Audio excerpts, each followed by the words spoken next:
بندی کا انکار ہے۔ اللہ نے کہا میں رب، میں تمہاری ضروریات پوری کروں۔ تمہارا کام کیا ہے؟ تمہارا کام رب کے مقابلے میں بندگی ہے، بس بندے بن کے رہو، اور بندگی کے تینوں مراحل طے کرنے ہیں۔ بندگی کا سب سے پہلا مرحلہ یہ ہے کہ اللہ کی اطاعت کی جائے، اور اللہ نے جو حق رکھا ہے اپنی عبادت کا وہ پورا کیا جائے۔ اللہ نے کچھ عبادات کو فرض قرار دیا ہے، اللہ کی بندگی میں وہ فرض عبادتیں پوری کی جائیں۔ نماز کو فرض قرار دیا ہے، زکوٰۃ کو فرض قرار دیا ہے، قربانی کو، حج کو، جتنی بھی مالی عبادتیں ہیں، جسمانی عبادتیں ہیں، اس نے کہا پہلے نمبر پہ تو یہ پوری کرو۔ میں تمہارا رب ہوں، میرے سامنے جھکو۔ تمہارا منتہا ان ساری عبادتوں کا، اپنے گناہوں کا معاف کرانا اور جنت کا داخلہ ہے۔ میں تمہیں جنت بھی دوں گا، تمہاری پوری طرح ربوبیت اس کا حق میں ادا کر دوں گا۔ تم نے کیا کرنا ہے؟ میری پروردگار نے کہا میری بندگی کرو۔ اس کے بعد اس سے دوسری چیز سکھائی، اس سے کہا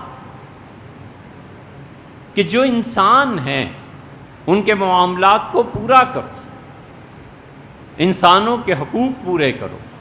یہ بھی تمہاری طرح ہیں، یہ بھی میری مخلوق ہے۔ جس طرح میری رعایت ضروری ہے، میری مخلوق کی بھی رعایت ضروری ہے۔ اسی لیے انبیاء علیہ السلام نے وہ لوگ جو انسانی حقوق کو ضائع کرتے ہیں شدید نکیر ان پہ فرمائی۔ حضور اقدس صلی اللہ علیہ وسلم ایک مرتبہ ایک جہاد سے واپس آ رہے تھے، ایک عورت کی میت دیکھی تو بہت افسوس کا اظہار فرمایا، ناراضگی اور غصے کا، اور آپ نے فرمایا اس بیچاری کا کیا قصور تھا کہ لوگوں نے اسے جنگ میں مار دیا؟ یہ حدیث چوراہوں میں لکھ کے لگانی چاہیے۔ یہ جو اس سوسائٹی میں ہو رہا ہے، نبی کریم صلی اللہ علیہ وسلم نے فرمایا میں تمہیں بتاؤں بدترین مرد کون ہوتے ہیں؟ صحابہ رضی اللہ عنہ اس کے اللہ کے رسول ضرور۔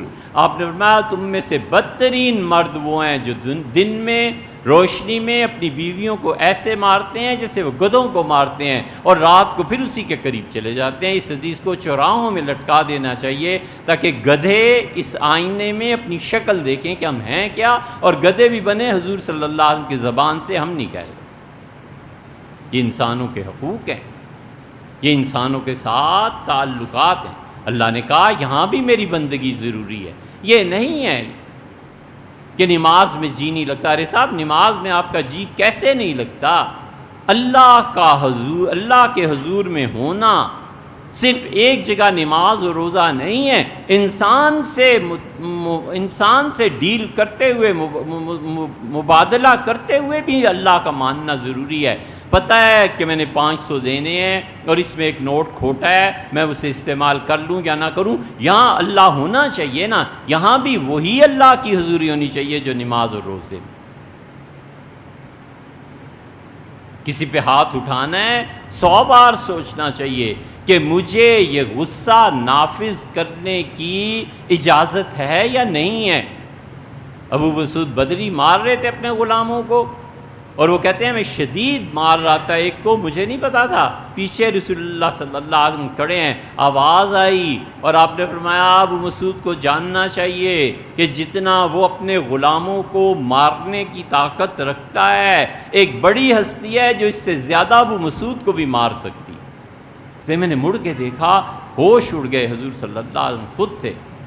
میں فارغ ہو کے حاضر ہوا اور آ کے عرض کیا اللہ کے رسول مجھے قابو نہیں رہتا غصے پہ، میں کیا کروں؟ اور غلام ہیں، انہیں چھوڑا بھی نہیں جا سکتا، مختلف کام ہیں۔ حضور صلی اللہ علیہ وسلم ابو مسعود میرے نزدیک بہتر یہی ہے کہ تم سب کو آزاد کر دو، خود اپنے کام کیا۔ اور تیسرا درجہ جہاں پہ اللہ کی حضوری ضروری ہے، جیسے نماز میں، جیسے معاملات میں، بالکل اسی طرح وہ انسانی اخلاقیات۔ جس شخص کو طاقت بغیر اخلاقیات کے ملتی ہے وہ برباد کرتا ہے اپنی سطح پہ، یہ پکی بات ہے۔ جس شخص کو اختیار ملتا ہے نا، وہ اگر اس کے اخلاق اچھے نہیں ہیں تو اپنی سطح پہ بربادی پھیلائے، یہ پکی بات۔ اختیار ملتا ہے ایک جان پہ، اور شوہر ہوتا ہے کمزور، عورت گھر برباد کر کے رکھ دیتی ہے، کیونکہ اختیار مل گیا نا، شادی سے پہلے اختیار نہیں تھی۔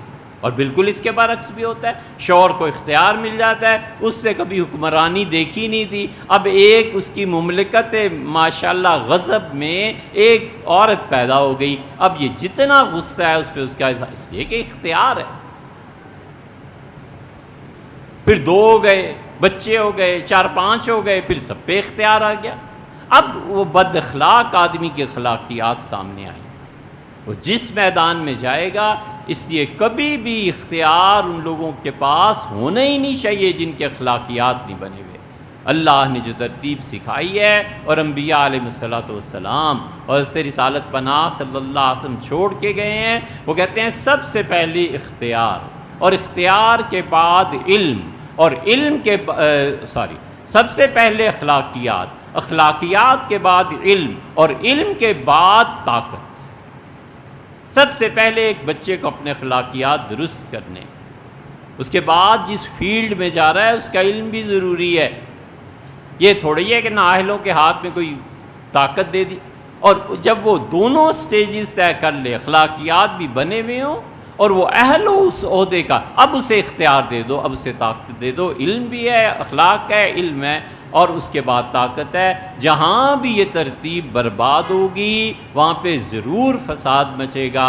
وہ فرد ہے تو گھر کو برباد کرے گا، چودھری ہے تو گاؤں کو برباد کرے گا، محلہ برباد ہوگا، خاندان برباد ہوگا، اور اوپر موسٹ وائڈ لیول پہ آپ چلے جائیے تو ایسے ہی لوگ سلطنتیں ڈبو دیتے ہیں۔